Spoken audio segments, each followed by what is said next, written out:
Hi everyone. So welcome all of you once again to the 10 minutes concept series. So 10 minute के अंदर हम पढ़ रहे हैं पेपर 1 का एक बहुत इंपॉर्टेंट कॉन्सेप्ट और आज के इस सेशन में हमारा लेक्चर 4 है, मतलब 3 लेक्चर्स मैं ऑलरेडी ले चुकी हूँ।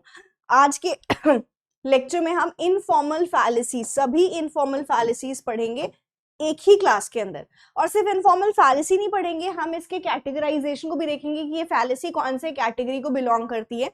क्योंकि आपको याद होगा, अगर आपने प्रीवियस ईयर क्वेश्चंस प्रैक्टिस करे कि they have also asked you कि आपकी जो फैलेसी है प्रिजम्पशन की कैटेगरी में कौन सी फैलेसी जाती है, रेलेवेंस वाली कौन सी फैलेसी होती है out of the given fallacy. So आज हम कैटेगराइजेशन भी पढ़ने वाले हैं फैलेसी का। मेरी जो पिछली 3 क्लासेस हो चुकी हैं वो है types of disability, hexadecimal to binary and binary to hexadecimal conversion from ICT and all channels of Swayam Prabha with tricks. तो मैंने सभी 40 चैनल आपको पढ़ाए हैं ट्रिक्स के साथ। तो ये सेशन अगर आपका मिस हो गया है 10 मिनट सीरीज वाला तो जरूर से देख लेना। इसकी आपको लिंक टेलीग्राम पे भी मिल जाएगी मेरे, तो वहां से आप कनेक्ट कर सकते हो। Okay, now let's start with the fallacy. ये फैलेसी का मतलब क्या होता है? तो फैलेसी होती है रीजनिंग करने में अगर हमने कोई गलती करी है, तो अगर आप तर्क लगाने में कोई गलती करते हो तो इसको हम फैलेसी बोलते हैं। तो पहली कैटेगरी हम जो पढ़ने जा रहे हैं वो है फैलेसी ऑफ रेलेवेंस, प्रासंगिकता का तर्क दोष। यहां आप प्रासंगिक बात नहीं कर रहे हो, ठीक? तो प्रासंगिक मतलब जो आपकी बात है वो रेलेवेंट नहीं है टू इस्टेब्लिश द कंक्लूजन। जो मैं प्रेमाइसेस में बोल रही हूं उससे कंक्लूजन निकालने आपका जो कंक्लूजन है वो नहीं निकल सकता, रेलेवेंट नहीं है आपकी बातें। मतलब मैं कुछ बोल रही हूँ कि कुछ और निष्कर्ष निकाल रही हूँ, ये रेलेवेंस है, राइट? तो रेलेवेंस की कैटेगरी में हमारी कौन कौन सी फैलेसीज आती है? पहली आती है एड होमोनिम। एड होमोनिम में होता है कि हम किसी पर्सन के ऊपर अटैक कर रहे हैं, मतलब मुझे जो बात बोलनी है या अगले ने जो बात बोली है हम उस बात पे उस पर्सन के ऊपर सीधा सीधा अटैक कर दे रहे हैं, तो ये आपकी एड होमोनिम होती है। लाइक फॉर एग्जांपल कोई बोले कि सुबह जल्दी उठना चाहिए, तो मैं उससे बोलूं तुम जल्दी उठते हो क्या? तो उसकी बात को वो जो बोल रहा है उस पर फोकस ना करके उस पर्सन के ऊपर अगर मैं अटैक करने लग जाऊं तो ये मेरी रेलेवेंस फैलेसी के अंदर एड होमोनिम होता है। स्ट्रॉमैन होता है जहां हम किसी पर्सन, किसी ओपोनेंट की बात को क्या कर रहे होते हैं? डिस्टॉर्ट करते हैं। मतलब जो बोला जा रहा है उसकी बात को हम तोड़ मोड़ के उस पर्सन के ऊपर सीधा अटैक कर देते हैं उसकी बातों के बिहाफ पे, राइट? तो एड होमोनिम में डायरेक्टली उस पर्सन के ऊपर अटैक किया गया है। स्ट्रॉमैन में वो पर्सन जो बोल रहा है ना उस बात को हम बहुत ज्यादा खींच रहे हैं, बहुत बढ़ा दे रहे हैं, तो that is a straw man fallacy. जैसे एग्जांपल है, you are strict, you want stricter environmental regulations, so you want to shut down all factory। तो यहाँ पे हमने उस बात का गलत मतलब निकाल लिया है, हमने बात को क्या किया है? एग्जैजरेट कर दिया। ये आपकी स्ट्रॉमैन होती है। नेक्स्ट आती है रेड हेरिंग। रेड हेरिंग में हम आपका अटेंशन डाइवर्ट करते हैं टू अनदर टॉपिक। अगर कोई बात हो रही है, मैं चाहती हूँ इस बारे में और बात ना हो, तो हम किसी दूसरे मुद्दे पे पहुंच गए, तो ये आपकी क्या है? रेड हेरिंग है। फॉर एग्जाम्पल मम्मी की डांट से बचने के लिए हम उस मुद्दे को ही मोड़ देते हैं। मम्मी आपको डांट रही है, तुरंत आप बोलते हो अरे मम्मी आपको पता है बुआ जी आ रही हैं, कि बात कहीं और घूम जाए और हम बच जाएं, तो ये आपकी रेड हेरिंग है। तो यहाँ हम क्या कर रहे हैं? यहाँ रेलेवेंट कंक्लूजन नहीं निकल रहा है, प्रेमाइस में आप ऐसा कुछ नहीं कह रहे हो जिससे कंक्लूजन ठीक निकल जाए। यहाँ हमने 3 पढ़ा एड होमोनिम, जहां पर हम क्या कर रहे हैं? उस पर्सन के ऊपर ही, उसके कैरेक्टर के ऊपर ही अटैक कर रहे हैं। स्ट्रॉमैन में हम बात बहुत ज्यादा बढ़ा दे रहे हैं, एग्जैजरेट कर दे रहे हैं। और वहीं आपका आता है रेड हेरिंग, जहां हम मुद्दे से ही भटक जा रहे हैं, जहां हम ध्यान भटका दे रहे हैं, तो ये आपके क्या है? प्रासंगिकता का तर्क दोष है। नेक्स्ट हमारी कैटेगरी आती है fallacy of defective induction. Fallacy of defective induction मतलब हमारे पास इनसफिशिएंट एविडेंसेस है जिससे कि हम किसी कंक्लूजन पे पहुंच जाए। पर्टिकुलर टू जनरल होता है आपका इंडक्टिव इंडक्शन, अगर हम बात करें इंडक्टिव रीजनिंग। सो यहाँ हमारे पास इतना एविडेंस नहीं है कि हम जनरलाइजेशन या कंक्लूजन पे पहुंच सके। सो इसमें हमारी कौन कौन सी फैलेसीज आती हैं? Hasty generalisation, post false cause, जिसको पोस्ट हॉक भी बोलते हैं, अपील टू इग्नोरेंस।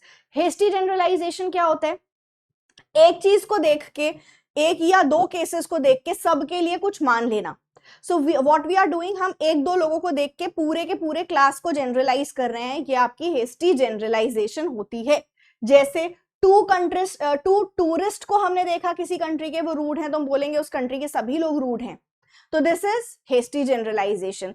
एक दो स्पोर्ट्स कार ओनर्स को हमने देखा बहुत तेज गाड़ी चलाते हुए, हम बोलेंगे जितने भी महंगी गाड़ी के ओनर्स हैं वो सब बहुत रूथलेस ड्राइवर होते हैं, ये हेस्टी जनरलाइजेशन हो गया। ठीक, तो हेस्टी जनरलाइजेशन मतलब जल्दीबाजी में आप समानीकरण कर रहे हो।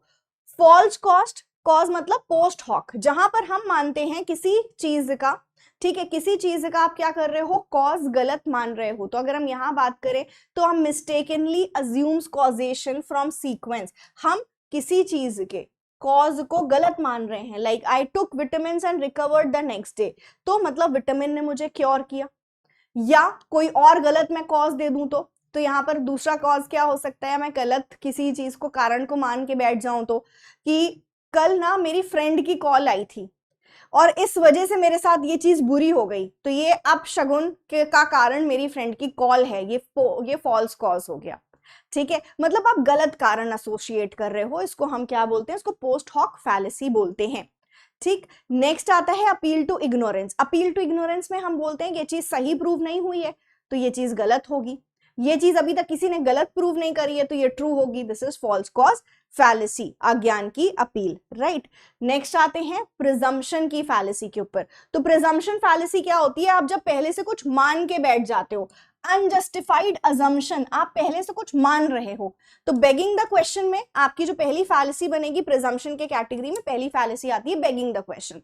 बेगिंग द क्वेश्चन में हम अज्यूम कर लेते हैं what is trying to prove, मतलब यहां हम क्या बोल रहे हैं, begging the question is circular reasoning वाला आर्ग्यूमेंट। बेगिंग द क्वेश्चन को हम सर्कुलर रीजनिंग आर्ग्यूमेंट भी बोलते हैं, कि हम उसी बात में गोल गोल घूम रहे हैं।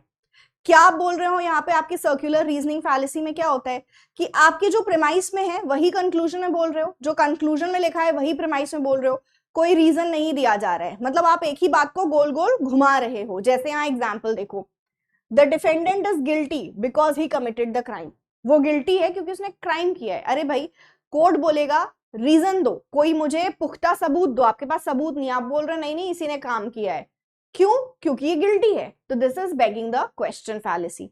ठीक है, next false dilemma. False dilemma, हम हर एक चीज को ना दो एक्सट्रीम चॉइसेस में रेस्ट्रिक्ट कर देते हैं। अब ऐसा है कि कुछ भी होता है ना तो उसके मल्टीपल आपके पास ऑप्शंस हो सकते हैं, एक गिवन सिचुएशन में आपके पास मल्टीपल ऑप्शंस हो सकते हैं, लेकिन आपको कोई दो चॉइसेस में बांध के रख दे कि देखो ऐसा है, नेट कर लो नहीं तो मैं शादी करा दूंगी तुम्हारी। ठीक, या तो यूजीसी नेट इस बार क्लियर कर लो या शादी कर लो। तो दिस इज फॉल्स डायलेमा, मैं और कुछ कर सकती हूँ, इसमें और भी चीजें आ सकती है ना, और ऑप्शंस आ सकते हैं, बट अगर मैं आपको दो ही केसेस में बांध दूं, दो ही ऑप्शन से बांध दूं, तो this is false dilemma fallacy, कि either you support this policy और you don't care about the country, ये फॉल्स डायलेमा फैलेसी हो गई। ठीक है, फिर आता है स्लिपरी स्लोप। तो स्लिपरी स्लोप में हम क्या करते हैं, क्योंकि फैलेसी है तो देखो हम किसी बात को बहुत बढ़ाएंगे but in a negative sense, क्योंकि फैलेसी है, नेगेटिव सेंस में आप जाओगे यहाँ पे, तो हम किसी बात का बतंगड़ बना रहे हैं, राई का पहाड़ बनाते हैं स्लिपरी स्लोप के अंदर। तो देखो हो क्या रहा है, स्लिपरी स्लोप क्लेम करता है कि छोटा सा जो स्टेप है वो एक्सट्रीम कॉन्सिक्वेंस तक जा सकता है। लाइक अगर स्टूडेंट कैलकुलेटर यूज करेगा, soon they won't be able to do maths at all, वो मैथ्स ही नहीं कर पाएंगे। तो this is slippery slope fallacy. या और एग्जाम्पल हो सकती है कि मैं ये जो है आपका बर्थडे केक नहीं खा सकती, मैंने केक खाया मेरी डाइट ऑफ ट्रैक हो जाएगी, मेरी डाइट ऑफ ट्रैक हुई तो मेरा कंट्रोल अपने ऊपर से खो जाएगा, खत्म हो जाएगा, इससे मुझे डायबिटीज हो सकती है, डायबिटीज से मेरी जान जा सकती है। This is a slippery slope fallacy, जहां हम बहुत ज्यादा एक छोटी सी बात को बहुत ज्यादा बढ़ा दे रहे हैं, राई का पहाड़ आप इसको बोल सकते हो। ठीक है, नेक्स्ट आपकी जो फैलेसी की कैटेगरी होती है इट इज एम्बिग्विटी। एम्बिग्विटी मतलब होता है अनक्लियर होना, अनक्लियर होना, आप जो बात कर रहे हो ना वो क्लियर नहीं है। तो the first ambiguity fallacy is equivocation. Equivocation तब होता है जब हम एक वर्ड, एक शब्द यूज कर रहे हैं with to different meanings in the same sentence. एक ही सेंटेंस में हमने जो एक शब्द यूज किया है उसकी दो अलग अलग मीनिंग्स निकल रही हैं, तो दैट इज अ इक्विवोकेशन फैलेसी। जैसे अ फेदर इज लाइट, हल्के की बात हो रही है यहाँ पे, what is light can not be dark, जो लाइट है वो डार्क नहीं हो सकता, यहाँ प्रकाश वाली रोशनी की बात हो रही है, so therefore a feather can not be dark. तो दिस इज इक्विवोकेशन फैलेसी, हमने एक शब्द यूज किया है विच इज लाइट, लेकिन यहाँ लाइट के दो अलग अलग मीनिंग निकल रहे हैं और हमने दो अलग अलग मीनिंग के साथ एक ही सेंटेंस में एक वर्ड यूज किया है, दिस इज इक्विवोकेशन फैलेसी। जैसे trees have bark, dogs bark, therefore trees are dog. तो this is what, this is equivocation fallacy, क्योंकि बार्क के दो अलग अलग मीनिंग निकल रहे हैं जिसको हम एक साथ यहाँ एक ही सेंटेंस में यूज कर रहे हैं. ठीक. नेक्स्ट आता है एम्फीबॉली. एम्फीबॉली जब ग्रामर की गलती हो, जब आपकी व्याकरण की गलती हो, तो उसको हम एम्फीबॉली फैलेसी बोलते हैं. जैसे ग्रामर क्रिएट्स एम्बिगस, मतलब unclear grammar creates multiple meaning. The professor said on Monday he would give an exam. ठीक है, सो प्रोफेसर एग्जाम देगा या आप लोगों को एग्जाम दिया जाएगा, यहाँ क्लियरिटी नहीं है because of the grammar error. Right, grammar की इशू की वजह से क्लियर नहीं है कि कौन एग्जाम देने वाला है. ये एम्फीबॉली फैलेसी कहलाती है. ठीक है, आई hope it's clear. So yes, ये थी आपकी कुछ फैलेसीज, इनफॉर्मल फैलेसी यहाँ पर हमने कवर करा है with the major categorisation and its type. I hope it's all clear. Comments लिख के जरूर बताना. And also you can suggest me what kind of video you want for me to make in your next session. Thank you so much everyone. Have a great day ahead. Bye bye.